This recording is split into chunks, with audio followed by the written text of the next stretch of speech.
ప్రసాద్ బెహ్రా గారు. అయ్యా సో మీరు ఆన్ స్క్రీన్లో రాగానే చాలామంది ఆడియన్స్ ఒక స్టార్ హీరోకి అరుస్తున్నట్టు అరుస్తున్నారు. సార్. సో నెక్స్ట్ మీరు యూట్యూబ్లో సిరీస్లు కంటిన్యూ చేస్తారా లేదంటే ఆపేస్తారా? సార్ అంటే ఇప్పుడు ఆల్రెడీ సినిమాల్లో బిజీ అయిపోతారు ఆఫ్ కోర్స్ ఆబ్వియస్లీ.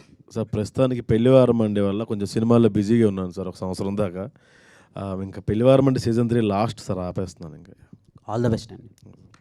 నిహారిక గారు, మీరు మీరు రాసుకున్న మేడం సార్ కంగ్రాచులేషన్స్ అండి. చాలా Thank you, మంచి బ్లాక్ బస్టర్ రిపోర్ట్స్ వస్తున్నాయి from across the Telugu states. Thank you so so much. ఇంత మంచి కంటెంట్ వచ్చింది. అండ్ ఈ సినిమా ఎర్లీ ఓటీటీ రిలీజ్ ఉంటుందా, లేకపోతే కొంచెం పాజిటివ్ టాక్ ఉంది అండ్ ఫ్యామిలీస్ అందరూ వచ్చి ఎంజాయ్ చేస్తారు?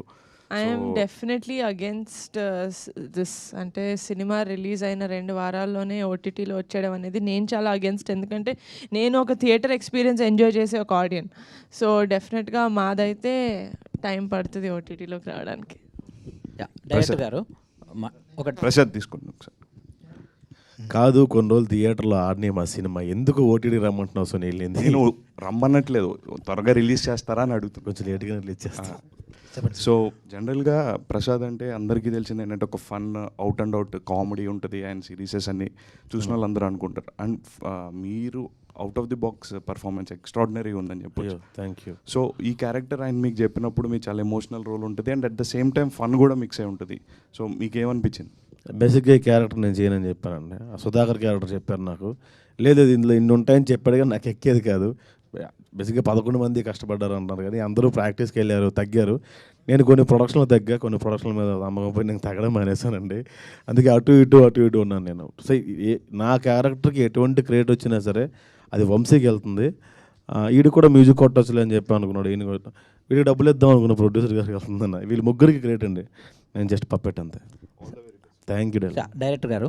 యాక్చువల్గా మీ కథని ఎన్హాన్స్ చేయడంలో మ్యూజిక్ అనేది చాలా కీ రోల్ పోషించింది. అంటే ఈయన మ్యూజిక్ డైరెక్టర్గా ఎంచుకోవడానికి అంటే ఫస్ట్ చాయిస్ ఈయనైనా అట్లా ఆయన తీసుకోవడానికి రీజన్ ఏంటి? ఈ సినిమా మీకు ఎలాంటి ఎక్స్పీరియన్స్? మ్యూజిక్ డైరెక్టర్ మీరిద్దరు ఆన్సర్ చెప్పండి. ఫస్ట్ మీరు చెప్పండి, ఆయన తర్వాత చెప్పండి. నేను 13 మంది మ్యూజిక్ డైరెక్టర్ల దగ్గరికి వెళ్ళానండి. 11 పాటలకి 11 మంది మ్యూజిక్ డైరెక్టర్లు పెట్టుకుందాం అనుకున్నాను నేను. అదనమాట నేను అనుకున్నది. ఈయన ఒక రోజు నా ఒక సాంగ్ ఇచ్చి ఆయనకి నచ్చితే, నువ్వు నా దగ్గర చేయకపోయినా పర్లేదు గురు, నువ్వు ఒక్కరి దగ్గర చేయి అప్పుడు ఎమోషన్ ఉంటుంది, మిగతా వాళ్ళ దగ్గర చేస్తే వర్కౌట్ అవుదాం అన్నారు. అది నాకు బాగా నచ్చింది. ఆ తర్వాత జర్నీ స్టార్ట్ అయింది మాది. ఇప్పుడు మీరు అందరూ చూస్తున్నారు ఇది ఎంత బాగా వర్కౌట్ అయిందో. ఇఫ్ వీ హ్యావ్ కెమిస్ట్రీ, ఆ ఎసెన్స్ తెలిస్తే కనుక డెఫినెట్లీ అది వర్కౌట్ అవుతుంది సార్. అది మేము సక్సెస్ అయ్యాం ఇక్కడ.